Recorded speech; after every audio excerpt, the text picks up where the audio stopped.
Waalaikumsalam warahmatullahi wabarakatuh. Alhamdulillah rabbil alamin wassalatu wassalamu ala asyrafil anbiya'i wal mursalin sayyidina Muhammad wa ala alihi washabbihi ajma'in. Rabbi shrah li sadri wa yassir li amri wahlul 'uqdatam min lisani yafqahu qawli amma ba'du. Kita sambung balik syarah kitab tauhid kita. Kita masih membaca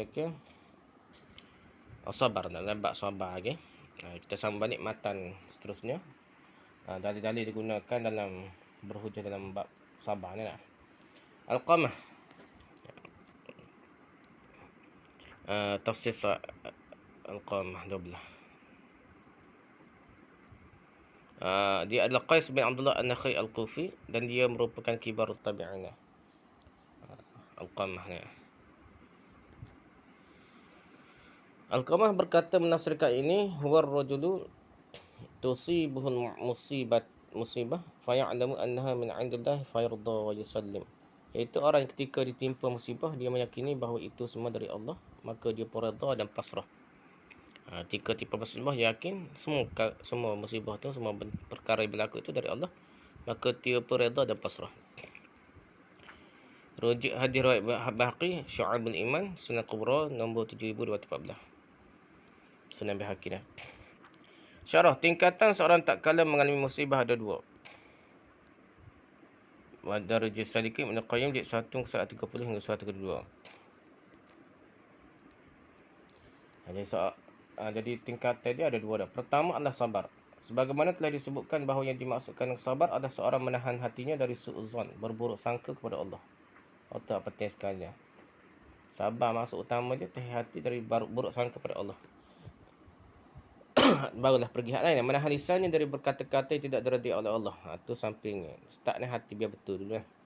Kemudian menahan tangannya dari perbuatan-perbuatan yang menunjukkan ketidaksabaran, tapar muka ataupun kata kepala kau dah. Tak buat benda gitulah. Perbuatan pun tak usah buat benda-benda yang tunjuk tak sabar lah. Tapi kena bermula dari hati lah. Bersabar ketika ditimpa musibah hukumnya wajib. Bukan sunat-sunat ni wajib. Tak sabar lah. Kedua adalah redha. Redha hukumnya sunnah. Tak sampai tahap wajib. Sabar tu wajib. Redha tu tak sampai tahap wajib. Sunnah saja dia kata dah. Rujuk At-Tamhid Salih Al-Syekh. Jilid 1 392. Disukai namun tidak sampai darjat wajib, dan jika boleh dicapai maka itu adalah yang terbaik. Tingkatan orang sabar ni, pertama sabar hukumnya wajib. Redha hukumnya sunnah. Jadi redha sunnah pun redha terhadap keputusan Allah wajib juga dah. Redha terhadap musibah tersebut ni kalau sunnah pun dah. Tapi kalau menyabitkan Allah tak boleh, wajib juga ya. Redha terhadap musibah yang menimpa seorang adalah tingkatan yang lebih tinggi daripada sabar. Akan tetapi yang wajib bagi seseorang yang terkena musibah adalah sabar. Para ulama menyebutkan bahawa tingkatan redha ketika ditimpa musibah adalah mustahab, sunat, iaitu orang tersebut senang dengan musibah yang menimpanya. Akan tetapi kita membenarkan bahawa tidak mudah bagi sesiapa pun di antara kita yang mudah menjalani hal ini, iaitu senang ketika ditimpa musibah tu payah dah. Terkadang ada orang yang berusaha untuk senang dengan musibah yang menimpanya, akan tetapi ucapannya, perkataannya menunjukkan bahawa dia masih dengan berat hati menghadapi musibah tersebut. Masih sedih lagi lah. Maka yang seperti ini belum boleh dikatakan redha terhadap musibah yang menimpanya. Seseorang yang redha terhadap musibah yang menimpanya adalah dia yang dia yakin bahawa di sebalik musibah tersebut ada kebaikan yang banyak lagi, sehingga di akhirnya merasa senang dengan musibah tersebut. Tentunya orang yang redha terhadap musibah bukanlah orang yang berharap dia timpa musibah. Bukan nak suruh jadi musibah. Hanya saja ketika diberi musibah oleh Allah SWT, maka dia akan senang, redha. Dan bukankah Nabi SAW pernah bersabda, Ayuhan nas, la tatamannaw liqa' al-adu, wa sallallahu al-afiyah, fa idza laqitumuhum fasbiru, wa'lamu anna al-jannata tahta zilal al-suyuf. Wahai sekalian manusia, janganlah kalian mengharapkan bertemu dengan musuh, tapi mintalah kepada Allah keselamatan. Dan bila kalian telah berjumpa dengan musuh, maka bersabarlah, dan ketahuilah bahawa sesungguhnya syurga itu terletak di bawah naungan pedang-pedang. Hadis riwayat Bukhari nombor 2966. Artinya seorang tidak boleh berangan-angan untuk mendapatkan musibah, bencana, menghadapi musuh perai ke apa. Akan tapi jika ternyata dia tertimpa musibah, terpaksa berhadapi perai ke apa, maka dia mestilah bersabar. Redha terhadap musibah sendiri memiliki dua tingkatan. Rujuk Al-Tahim Salih Al-Syekh jilid 1 muka surat 392 hingga 393. Jadi redha terhadap musibah dua tingkatan. Pertama adalah redha terhadap keputusan Allah. Dan redha suka dengan musibah yang menimpanya. Redha terhadap keputusan Allah memiliki makna yang sama dengan sabar. Jadi dia serupa dengan sabar, wajib juga. Adapun redha dengan musibah adalah sebahagian yang kita jelaskan tentang redha terhadap musibah itu sendiri. Intinya redha terhadap musibah merupakan tingkatan yang lebih tinggi daripada sabar dengan keputusan Allah. Redha dengan masuk ketentuan Allah tu, kena sabarlah serupa lah. Tapi kalau melibatkan suka pula dah. Tu ya lebih hak lah, kita kata lebih tinggi. Akan tapi Nabi SAW mengajar ke kita untuk melatih diri untuk redha terhadap musibah yang menimpa diri kita. Dari Aisyah radhiyallahu anha, Nabi SAW bersabda, kana Rasulullah SAW idza ra'a ma yuhibbu qala alhamdulillahilladzi bi ni'matihi tatimmus shalihat. Idza ra'a ma yukrahu qala alhamdulillah ala kulli hal. Apabila Rasulullah SAW melihat sesuatu yang ia senangi, beliau mengucapkan segala puji bagi Allah yang dengan nikmatnya semua kebaikan menjadi sempurna. Alhamdulillahilladzi bi ni'matihi tatimmus shalihat. Dan apabila beliau melihat sesuatu yang dibencinya, beliau mengucapkan segala puji bagi Allah atas setiap keadaan. Alhamdulillah ala kulli hal. Hadis riwayat Ibnu Majah 3803. Ketahuilah bahawa tak kala seorang timpa musibah, kemudian dia mengucapkan kalimah istirja' innalillah wa inna ilaihi raji'un. Lalu setelah itu dia memuji Allah, maka itu akan memberikan kekuatan yang besar baginya sehingga ia boleh redha dengan musibah yang menimpanya. Oleh kerananya doa-doa dan ucapan yang diajarkan oleh Nabi SAW ini akan melatih diri kita untuk boleh redha terhadap musibah yang menimpa diri kita. Mencapai darjat redha terhadap musibah yang menimpa diri kita tentunya bukanlah perkara yang mudah. Oleh kerananya Allah SWT juga akan memberikan ganjaran yang tidak kecil untuk orang yang boleh redha terhadap musibah yang menimpanya. Dalam sebuah hadis Nabi SAW bersabda, "Iza mata waladul abdi qala Allahu li malaikatihi qabattum walada abdi fayaqulun na'am fayaqulu qabattum samarata fuadihi fayaqulun na'am fayaqulu madza qala abdi fayaqulun hamidaka wastarja' fayaqulu Allah ibnu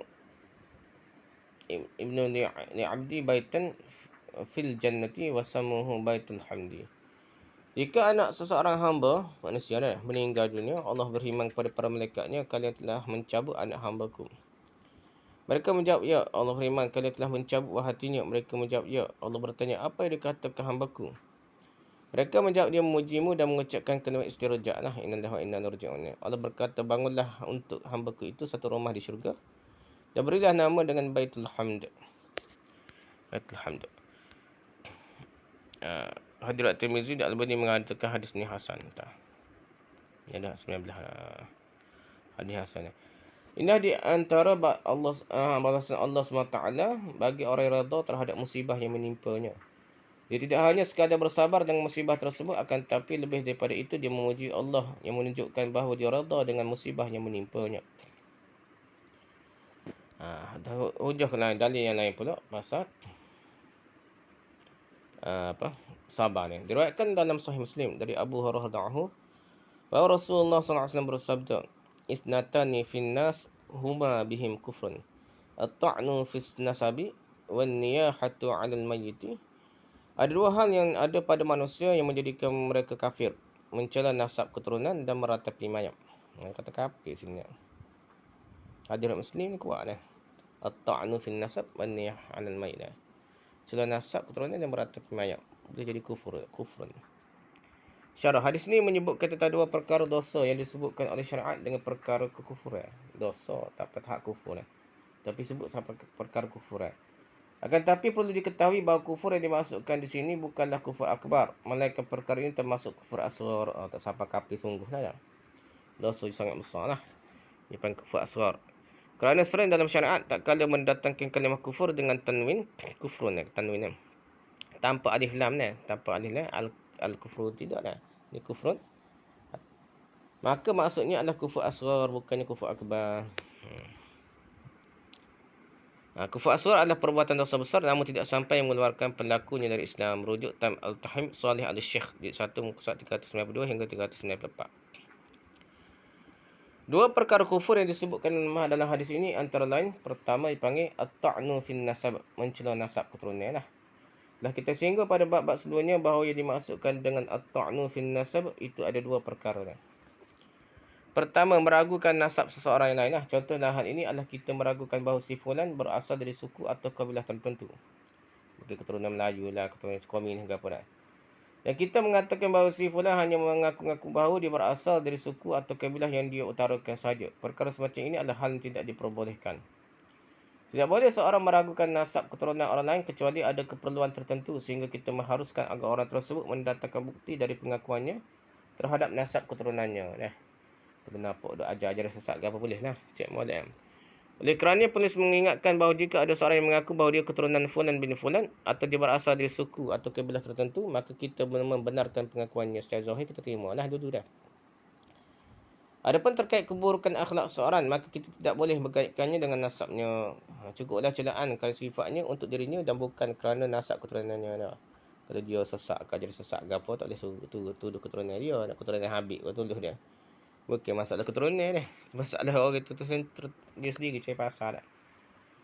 Kedua dah, mencela nasab seorang ni, kita telah tahu bahawa apa yang dimaksudkan dalam mencela nasab keturunan seorang, intinya mencela nasab ini hukumnya haram dan merupakan dosa besar.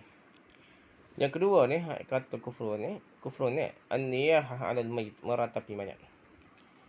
An-niyah adalah mengangkat suara untuk meratapi mayat, di antara dengan menyebut-nyebutkan kebaikan si mati. Oleh kerana itu, yang seperti ini tidak dibolehkan dilakukan oleh seorang kerana termasuk dosa besar.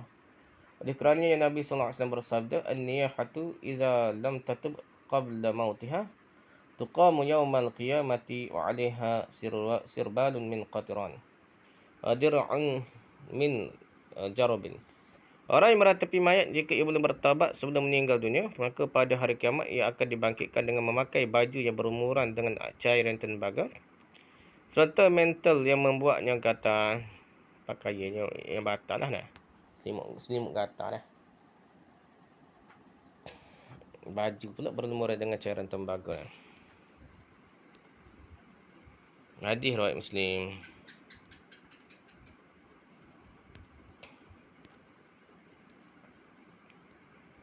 Ini menunjukkan bahawa an-niyah adalah dosa yang besar lah. Meratapi mayat adalah antara bentuk ketidaksabaran. Kerana orang yang mengangkat suara terhadap sang mayat, si mati tu, seakan-akan dia melakukan protes kepada Allah SWT. Itu masalah utama, dia protes Allah. Dan itu merupakan dosa besar terhadap Allah SWT. Oleh kerananya, penulis juga sering sampaikan bahawa dosa itu tidak hanya berkaitan dengan menzalimi orang lain semata-mata. Akan tetapi terkadang dosa juga boleh datang kerana berkaitan dengan akidah. Seperti hal ini. Masalah utamanya, meratap tu dia menyalahkan Allah. Itu melakukan hal yang menunjukkan protes terhadap keputusan Allah SWT. Ada beberapa perkara yang dianggap niyahah namun ternyata dia bukanlah niyahah. Pertama, tangisan. Tangisan bukanlah niyahah, bukan meratap ni. Kerana boleh jadi seorang menangis kerana sedih dan kerana hilangnya rahmat Allah SWT. Kesedihan seperti ini dialami oleh Nabi SAW sendiri, iaitu ketika putera beliau Ibrahim tu, anak Nabi ni, meninggal di pangkuannya tak kala masih dalam masa menyusui baby lagi dah. Maka beliau mengatakan, innal aina tadma' wal qalba yahzan wa la naqulu illa ma yarda rabbuna wa inna bifiraqika ya Ibrahim la mahzunun. Kedua mata boleh mencucurkan air mata, hati boleh bersedih. Hanya saja kita tidaklah mengatakan kecuali apa yang diradi oleh Rabb kita. Dan kami dengan perpisahan ini, wahai Ibrahim, pastilah bersedih. 23 hadis riwayat Bukhari nombor 1303. Demikianlah pula tak kala Nabi SAW menangis ketika mengandung cucunya yang sedang dalam keadaan dalam kesakitan ketika hendak meninggal dunia. Maka Sa'ad bin Ubadah yang bersama-sama beliau ketika kali itu menanyakan perihal tangisan beliau dah. Maka Nabi SAW menjawab, hadhihi rahmah ja'alaha Allah fi qulubi ibadihi Fa innama yarhamullahu min ibadihi rahma. Inilah rahmat yang Allah berikan pada hati hamba-hambanya. Dan sesungguhnya Allah akan merahmati di antara hamba-hambanya yang saling berkasih sayang. Hadis riwayat Bukhari nombor 1284. Oleh kerana itu, tangisan yang tidak disertai dengan teriakan dan hal-hal lain yang menunjukkan protes adalah hal yang tidak mengapa Nabi sendiri pun buat. Yang kedua, menyebutkan kebaikan-kebaikan semangat bukanlah itu jadi meratap juga.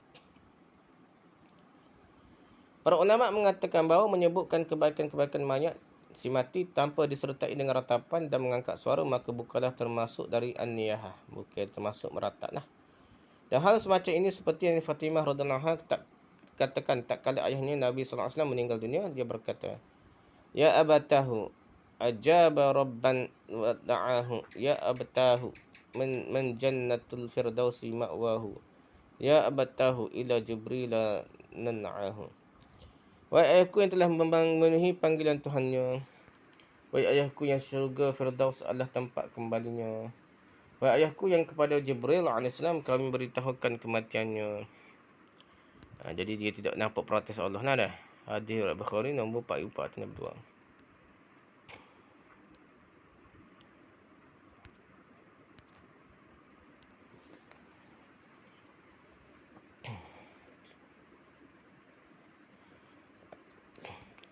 Perkataan Fatimah radhiyallahu anha ini adalah bentuk pujian kepada Nabi sallallahu alaihi wasallam. Akan tapi pujiannya tersebut tidaklah disertai dengan meratap. Protes Allah tak nampak lah dah. Soalan puji pula dah. Oleh kerana itu, pujian kepada mayat adalah hal yang dibolehkan kerana merupakan tanda sedih. Yang penting adalah tidak sampai mengangkat suara meratap. Tak juga angkat suara tinggi dah. Kerana hal tersebut masuklah an-niyahah yang hukumnya haram. Yang ketiga, memberi pengumuman akan wafatnya semati. Bukan dalam rangka untuk menyebut-nyebut kebaikannya sebagai bentuk berbangga-banggaan. Tak lihat tu tak? Sebagaimana kebiasaan jahiliyah. Akan tapi dalam rangka untuk disolatkan jenazah atau untuk mendoakannya. Tu tak apalah, wajib nak sembahyang jenazah lepas ni. Lihat penjelasan Syekh Khalid Al-Sabat di nama dia tu tak? Hadis laisa ala abi karuba ba'dal yaum.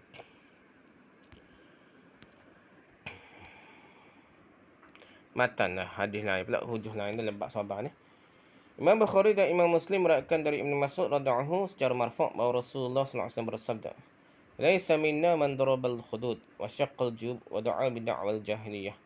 Bukan dari golongan kami siapa-siapa yang memukul pipi, merobek-robek baju dan menyeru dengan seruan jahiliyah. Hadis Bukhari Muslim kuat ni.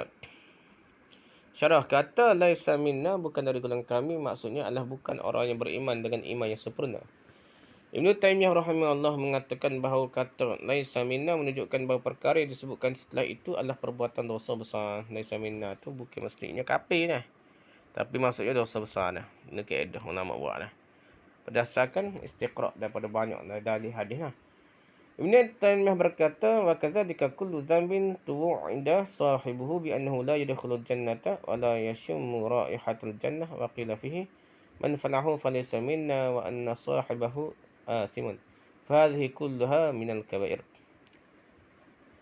Dan begitu juga semua dosa yang pelakunya diancam dengan tidak masuk ke dalam syurga dan tidak mencium bau syurga, dan juga disebutkan bahawa yang melakukan amalan itu tidak termasuk golongan kami dan pelakunya berdosa. Dan ini semua termasuk dosa besar. Majmu' Fatwa jilid 9 muka surat ayat 2.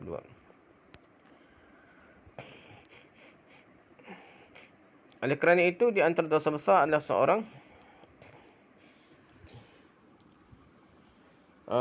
dosa besar ada seorang yang tak kali timpa musibah dia menampar pipinya, merobek-robek bajunya dan meratap. Ini semua adalah termasuk bentuk-bentuk sikap protes terhadap takdir Allah SWT.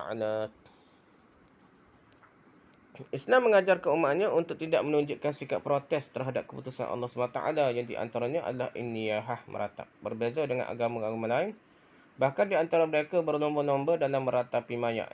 Badi kuat dan meraung ni. Maka ketahuilah bahawa Islam tidak mengajarkan demikian. Islam mengajarkan penganutnya untuk sabar dengan keputusan-keputusan Allah SWT dan akhlak-akhlak yang mulia. Sebagai ulama memandang bahawa menyeru dengan seruan jahiliyah dalam hadis ini maknanya adalah inniyahah, merataplah. Akan tetapi sebagai ulama yang lain memandang bahawa dimaksudkan menyeru dengan seruan jahiliyah dalam hadis ini bersifat umum. Di antaranya Ibnu Qayyim rahimahullah. Bukan masalah niyahah saja dah. Semua lain pun termasuk juga. Di antaranya adalah Ibn Daqiq Al-Aid rahimahullah bila berkata, da'wal jahiliyah yutlaqu ala amran ahaduhuma ma kanat arabu taf'aluhu fil qitali min da'wah الثاني وهو الذي ينبغي أن يحمل عليه هذا الحديث هو ما كانت العرب تقوله عند موت الميت. Dan seruan jahiliyah diputlakkan untuk dua perkara. Pertama, apa yang dilakukan orang Arab dalam peperangan dari seruan-seruan. Semasa jahiliyah ke apa dah orang Arab perang. Yang kedua, yang mana makna hadis ni lebih tepat dibawa kepada makna tersebut apa yang diucapkan oleh orang Arab tak kala ada yang meninggal dunia. Jadi okey masalah. Masa jahiliyah ke masa meninggal dunia sebut. Nah, ihkam juz 1 musa 373.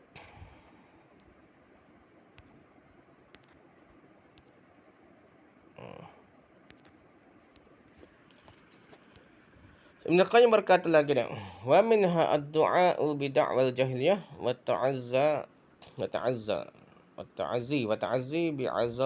bi'azaihim kad-du'a ila al-qaba'ili wal 'asabiyyati. Dahwa al-ansabi wa mithluhu at-ta'assubu lil mazahib. والطرائق والمشايخ والتفصيل بعدها على بعد بالهوى والعصبية فكونه منتسبا إليه فيدعو إلى ذلك ويوالي عليه ويعادي عليه ويزن الناس به كل هذا من دعوى الجاهلية. Dan di antaranya Allah menyeru dengan seruan jahiliyah dan merasa tinggi bangga dengan sembahyang mereka seperti menyeru kepada suku-suku dan ta'assub dengan yang keturunannya dia. Dan dengan nasab keturunan dan sama sepertinya seruan untuk ta'assub fanatisme kepada mazhab tertentu.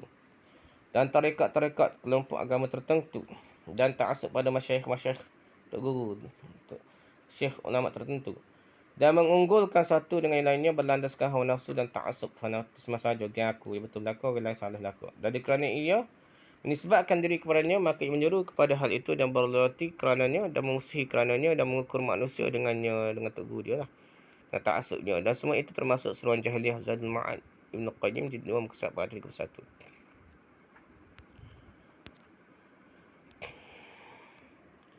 Ibn Qayyim menyebutkan bahawa di antara contoh seruan jahiliyah adalah seruan untuk fanatik pada mazhab atau kepada kelompok atau kepada guru tertentu.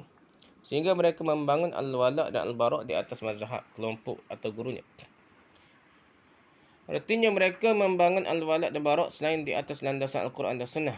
Hal-hal seperti ini terjadi di sekitar kita. Sebagai orang, ada yang membela gurunya dengan bermati-matian.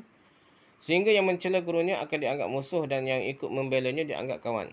Ketahuilah bahawa yang semacam ini adalah perkara tidak benar. Semua kualiti yang dibangun selain di atas Al-Quran dan Sunnah, maka itulah yang disebut dengan hizbiyah. Yang merupakan di antara dakwah seruan jahiliyah. Berkelompoklah hizbiyah kumpulan. Oleh kerana saking dilarangnya, sangat kuatnya dilarangnya, hal seperti ini sempat terjadi di zaman Nabi SAW, di mana ada dua orang yang masing-masing dari kaum Ansar dan Muhajirin yang memanggil kaumnya masing-masing. Ketika Nabi SAW menyedari bahawa seruan tersebut menimbulkan permusuhan, maka Nabi SAW bersabda, "Ma balu da'wal jahiliyah?" Qalu ya Rasulullah, kasa'a rajulun minal muhajirin, rajulan minal ansar. Qala da'uha fa innaha muntinaha. Mengapa kalian masih menggunakan cara panggilan jahiliyah? Para sahabat gelar cara jahiliyah. Para sahabat berkata, ya Rasulullah, tadi ada seorang sahabat dari kaum Muhajirin mendorong punggung seorang sahabat dari kaum Ansar. Tapa apa tak?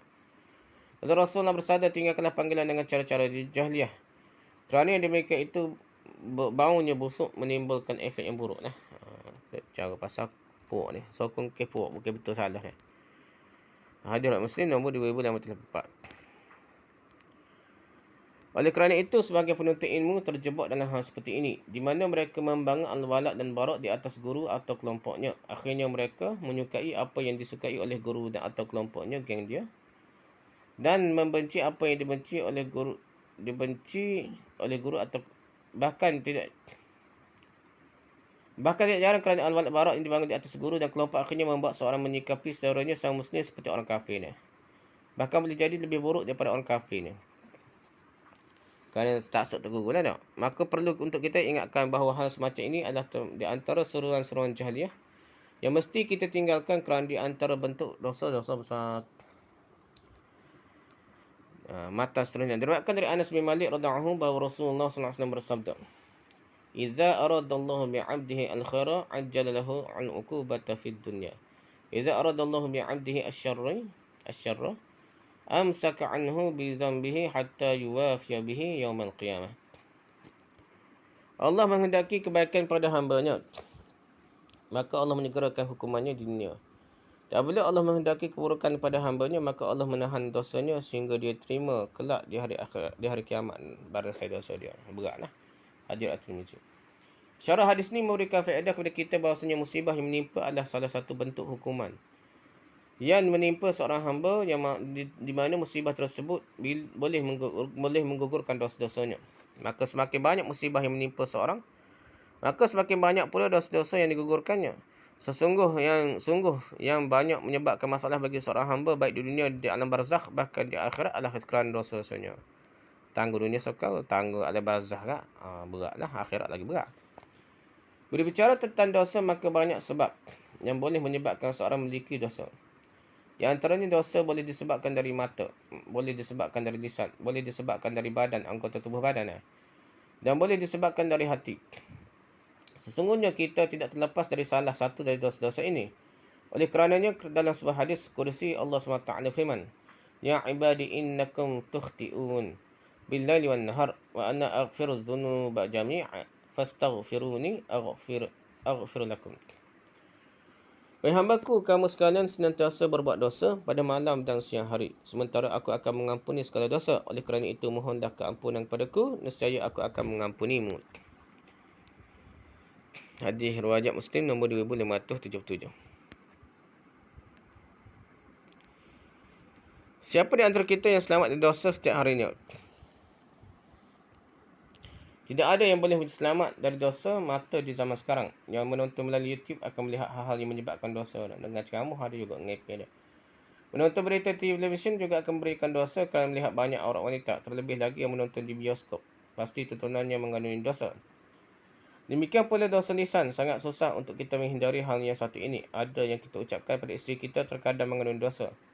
Apa yang kita ucap kepada anak kita mengandungi dosa, dan apa yang kita sampaikan di grup-grup media sosial juga seringnya mengandungi dosa.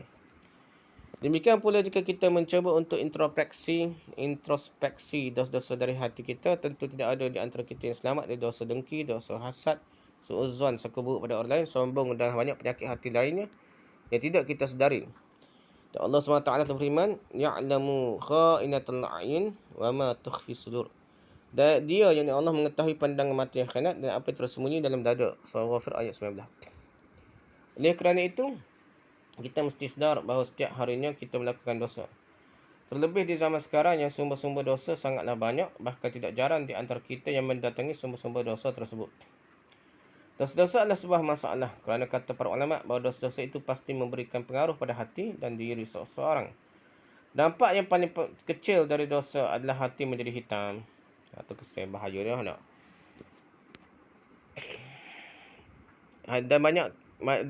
Dan bahkan dosa yang dilakukan oleh seseorang boleh menyebabkan kerosakan di muka bumi, bukan hanya kepada pelaku itu saja, walaupun penyakit. Allah Taala firman, "Zaharul fasad fil barri wal bahr bima kasabat aydin nas yuziqahum ba'da allazi 'amilu la'allahum yarji'un." Sungguhnya telah nampak kerosakan di daratan maupun di lautan dikarenakan oleh perbuatan dosa, olah dosa manusia, agar mereka merasakan akibat dari sebahagian perbuatan mereka sendiri, sekiranya mereka kembali kepada Allah Azza wa Jalla. Surah Rum ayat 41.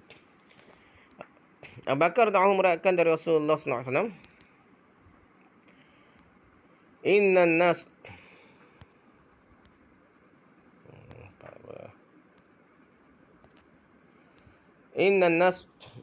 nas idza ra'aw al-munkara bainahum falam yunkiruhu yushiku ay ya'ummahum Allah bi'iqab.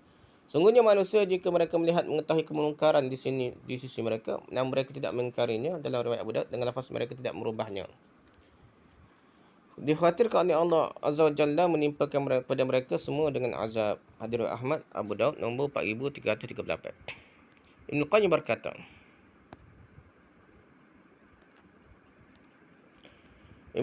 berkata,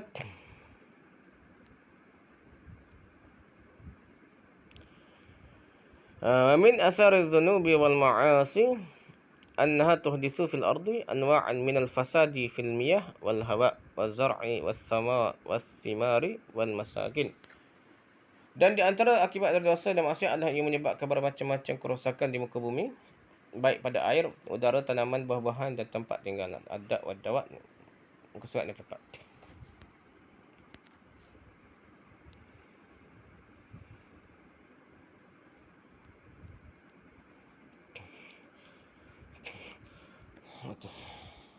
Okay, dosa tu sebuah masalah kerana kata para ulama berdosa itu pasti memberikan pengaruh pada hati dan diri seseorang.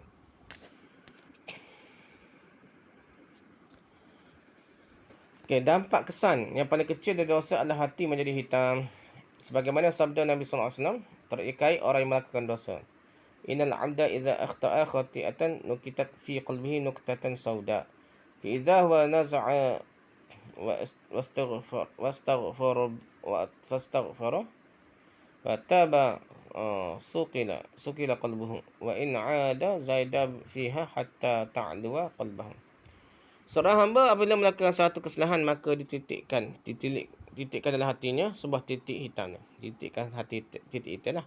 Apabila dia meninggalkannya dan minta ampun serta bertabat, hatinya bersihkan semula lah. Itu ni. Dan apabila dia kembali semula buat dosa, maka ditambahkan titik hitam tersebut hingga menutup hatinya pula. Tergelerai dengan dosa lah.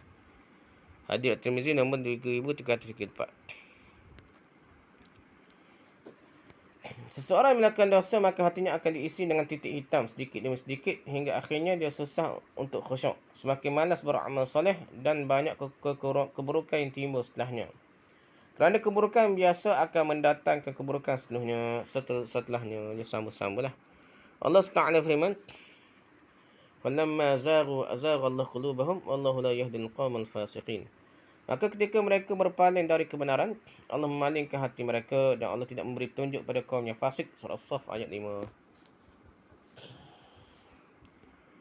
Selain dosa mengakibatkan noda-noda hitam di dalam hati, dosa juga menjadikan seorang membuang-buang waktu. Orang yang berbuat dosa habis dengan kesia-siaan. Contohnya adalah orang yang hendak menonton bioskop, menonton pawagil lah nak. Mereka kurang lebih menghabiskan 5 jam waktu mereka dengan sia-sia kerana menonton bioskop. Pawagil ke apa dah. Contoh lain adalah orang minum khamar, minumnya hanya berapa minit, akan tapi waktunya akan terbang sia-sia dengan kesedaran yang hilang selama berjam-jam. Intinya orang yang berbuat maksiat maka dipasti telah membuang-buang waktunya secara percuma, padahal itu boleh menjadi penderitaannya di akhirat kelak. Oleh kerana itu dosa-dosa pasti memberikan pengaruh. Maka seorang harus berusaha untuk menggugurkan dosa-dosanya. Dan Syekhul Islam Ibn Taymiyah rahimahullah menyebutkan bahawa dosa-dosa yang kita lakukan setiap harinya akan boleh dihilangkan oleh Allah SWT dengan 10 sebab. Akan tetapi jika kita mengklasifikasikan sebab-sebab tersebut, maka akan kita dapati 3 klasifikasi sebab digugurkannya dosa seorang hamba. Setakat tu dulu lah. Sebab-sebab berkaitan dengan sahamba, sebab digugurkan dosa lah seorang hamba. Wallahu a'lam. Subhanakallahumma hamdika subhanaka wa bihamdika asyhadu an la ilaha illa anta astaghfiruka wa atubu ilaik. Assalamualaikum warahmatullahi wabarakatuh.